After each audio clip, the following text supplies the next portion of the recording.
Hello everyone, welcome to episode 11 of Priviso Live, your dose of insights and tips on all things information security, ICT legislation and risk, brought to you by Priviso Consulting. In this episode, we're doing something a bit different. Stephen has taken some time off for a Christmas break, so we invited a previous guest to join us again. Andile, welcome back. Thank you, Lynn. As I said previously, it's far more interesting doing this than sitting behind my desk in the office. Thank you for stepping in. And because you agreed to do this, we've given you the choice of topic. What are we discussing today? A couple of weeks ago, the IT administrator in one of our business units contacted me. His manager had instructed him to organize a penetration test to satisfy an audit finding, but he had never done this before. And so he asked for my advice. As I spoke to him, it struck me that there are nuances that not everyone may be aware of, particularly the legality of the thing. We haven't really discussed legal issues on the program, so I think it's an excellent topic. Thank you. I thought so. I know that you have some experience with ICT legislation as well. That is my background, yes. So let's get to it. What do administrators have to think about when they organize a penetration test? And what do penetration testers have to be aware of as well?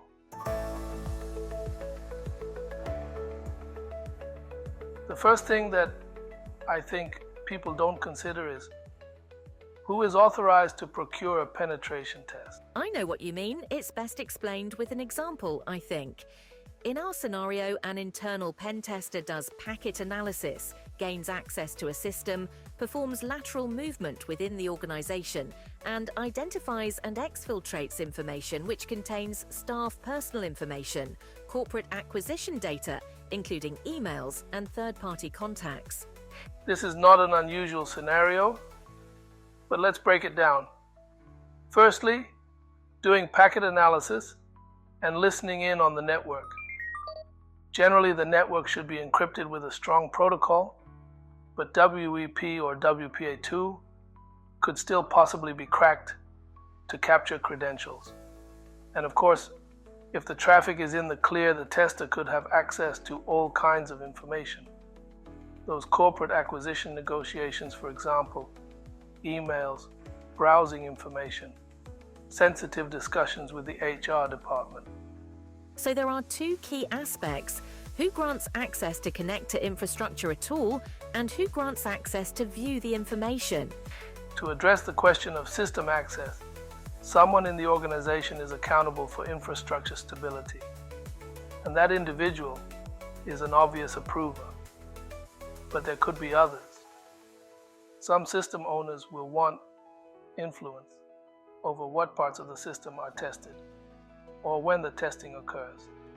So it is worth sensitizing the Change Advisory Board to this testing before defining the test scope.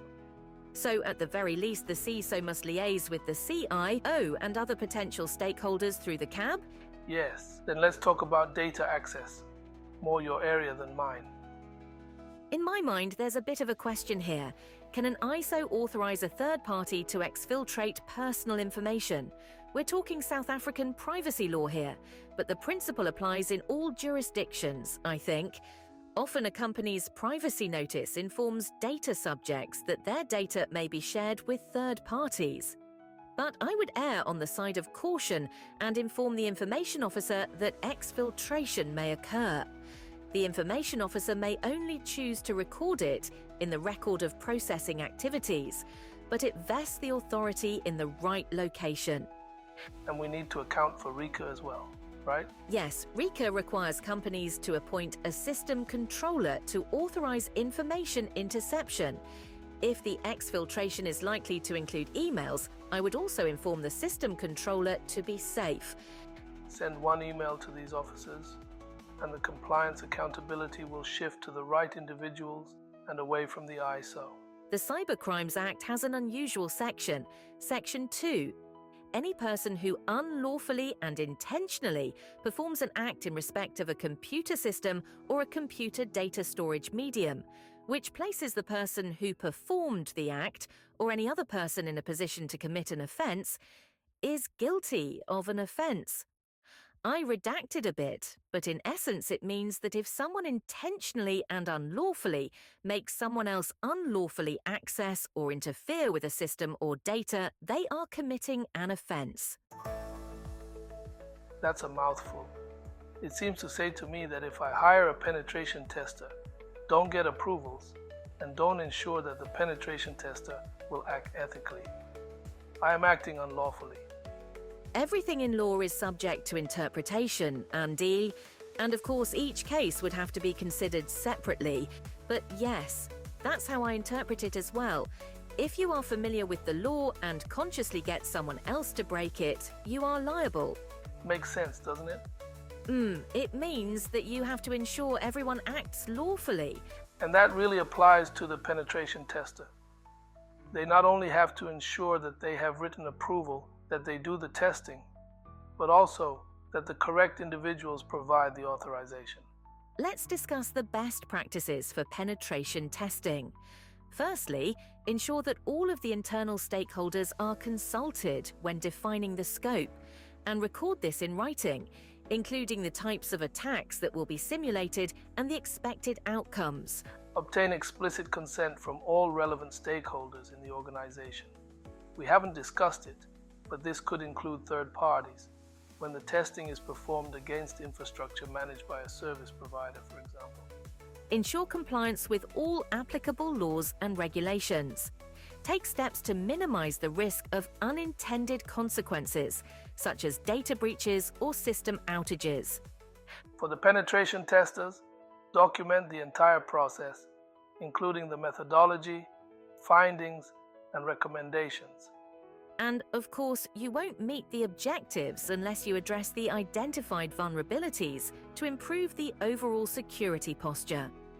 I spoke to a professional pen tester some years back who told me that he did annual penetration tests for significant organizations, and in some companies, only half of his findings would be addressed in any given year.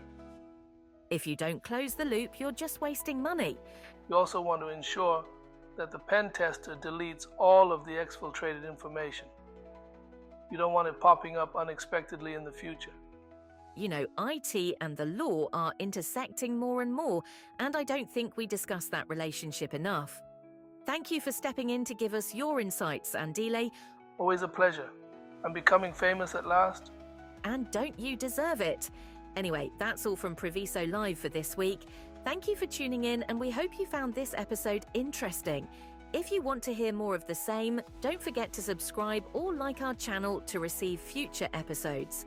You can find us on all major podcast channels, including Apple, Samsung, Spotify, iHeartRadio, and YouTube. As always, this is sponsored by Priviso Consulting, your partner when trust matters. Until next week, stay safe.